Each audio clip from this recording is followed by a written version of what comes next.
What's going on, everybody? It's Dylan from Redline here, bringing you yet another video. Today we are going to be talking about everything that I've done to the Turbo Fox, whether it be performance, cosmetics, suspension, literally everything. I will give you guys the full run through on everything I have done to the car, and in my next video I will be going over how much everything costs and how much it ran me to turbo my Foxbody and get it to the power point that it's at. Now, obviously, 500 horsepower is by no means the fastest thing on the road, but I'll tell you, this thing does get down for being a 2,800-pound street car and is more than enough fun to take on a weekend drive, or if you're like me and drive it basically every other day. But real quick, before we hop into the modifications on the Fox, quick little shameless plug. If you guys are new to the channel here, I post 2 to 3 times a week. We are an automotive channel here on YouTube. We do everything: car reviews, DIY, everything. Like, if it's car or truck related, we do it here on the channel. I do not only possess this 1987 turbo Foxbody, I also have a 2013 Audi S4 that's my daily driver, but it's pretty much full bolt on. Bunch of fun videos with that thing I've already uploaded. I have a 600 horsepower LB7 Duramax, which is big turbo, and I got a bunch more videos that I'm posting on that soon. 1947 Lincoln Continental. I also do POV car reviews. Those are starting here in about a week or so, and that's a whole nother video on that, but beyond thrilled to get started on everything else. So if you're into cars, trucks, ATVs, anything like that, be sure to like, comment, subscribe, stick around, check out some other videos, and join the team. Also, thank you guys for 550 subscribers. Beyond thrilled. I'm blessed to have each and every one of you and everyone who interacts with me on social media. If you not already follow me on social media, be sure to do so. My handle on literally every platform is Redline Dill. So shoot me a message, talk to me, DM me. I'm always down to hear what you guys have to say. Now, into the modifications on the Fox. So I figured the way to best start off this video is obviously cosmetics. Now, when you first look at my car, there's obviously nothing really too severe, dramatic that pops right out to your eyes in terms of cosmetics, but I do. First and foremost, the paint featuring nice pollen. Gotta love that. But my car is obviously lowered. I am on BBK lowering springs, which they're okay, but quick little temporary setup until I'm on coilovers and drag springs. Going along with that, I am sitting on weld wheels. Very aggressive fitment. I love how it looks. These are actually off my dad's car. I kind of stole them, but they look better on my car, so I guess they're mine now. I do have a 2 or 3 inch cowl hood. That actually came on my car when I bought it. I love how cowl hoods look. I do have RTR style headlight turn signal things that go with my tinted headlights. I do like how those look. Nice aggressive look, especially with the little intercooler hanging down. And that just about sums it up for exterior cosmetics.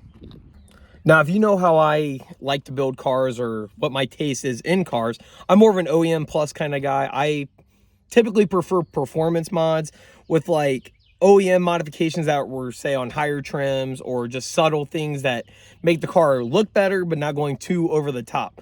Like I said, I'm more of a performance oriented person, so I like to keep my cars kind of low key and like sleeperish, if a turbo Foxbody is such a thing. When we head into the interior, my car did not actually come with a black interior when I first purchased it. Over the course of the first 2 or 3 months of me having the car, me and my dad went to several swap meets, scanned eBay 24/7. We're on forums all over the place just trying to find a black interior for this thing. And if you know anything about black interiors or anything about Foxbodies, finding one for a notchback is basically impossible. And it's mostly all the same except these back quarter pieces, which go for like $500 a side, which is kind of ridiculous. But we did manage to get a good deal on everything, so we did put a black interior in this car. It was also a factory no option car, so it had no AC, no radio, no power windows, as bare bones as it got. We did go ahead and put power windows in the car, AC, and a radio, obviously with a sound system. I drive my cars and I like my amenities. Honestly, I probably only added about 100 or 150 pounds. And in my eyes, this is still a street car. It's not an all-out drag car.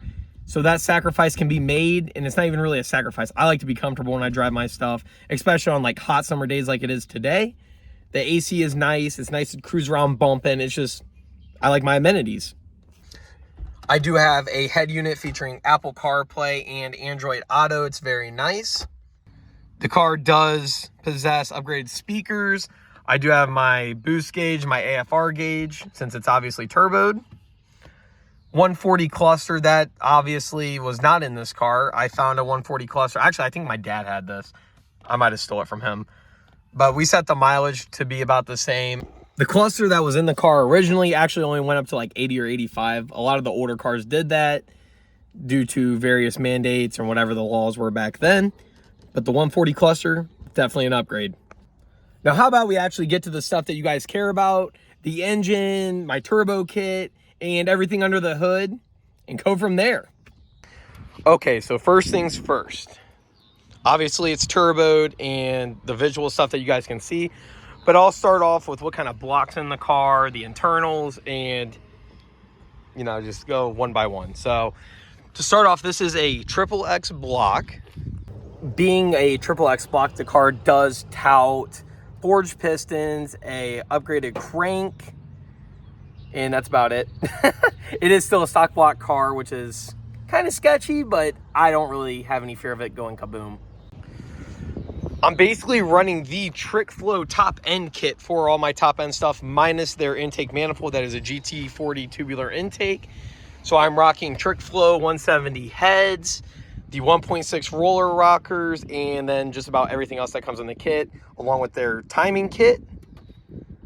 And that's about it in terms of my motor, honestly. It's pretty much a mostly stock motor, other than my heads, my intake, and a few other goodies. But obviously I have the live wire plugs. I have an upgraded radiator, upgraded oil pump to support the turbo setup. It's mainly just that stuff and then supporting mods for the turbo. So for my turbo setup, I went with On3 Performance. Now, I know On3 gets kind of a bad rep, and I don't honestly understand why. My kit went right on. I've not had a single issue with it.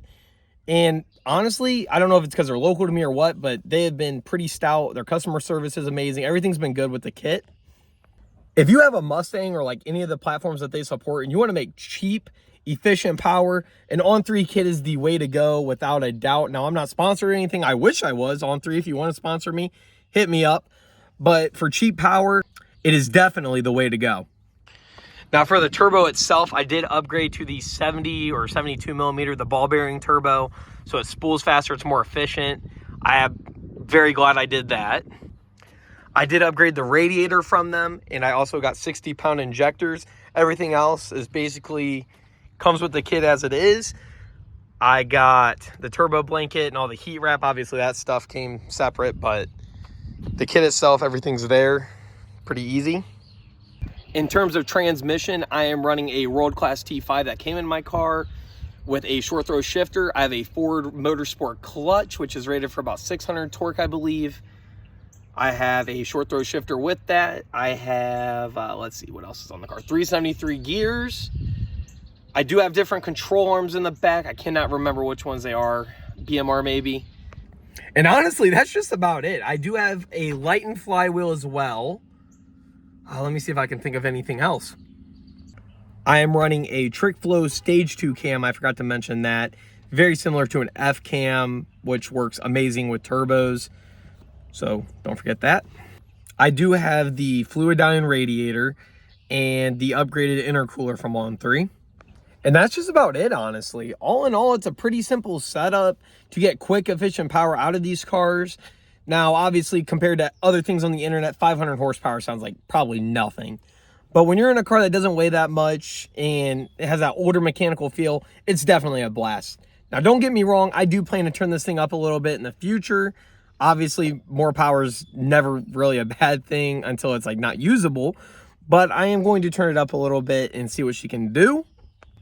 But yeah, that's my setup on my turbo Foxbody. If you guys have any questions or concerns, feel free to reach out, comment down below.